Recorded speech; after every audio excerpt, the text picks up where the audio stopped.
I heard crying in the forest, and it wasn't human. I followed the sound through the fog. Deeper, quieter. A baby wolf, trapped under fallen branches. Cold, alone. I lifted the wood carefully. He didn't run.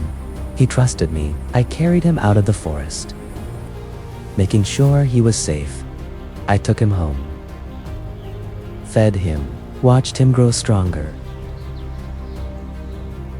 One morning, she came for him. A mother always finds her child. Small lives, big heroes. Like and subscribe for more Tiny Heroes stories.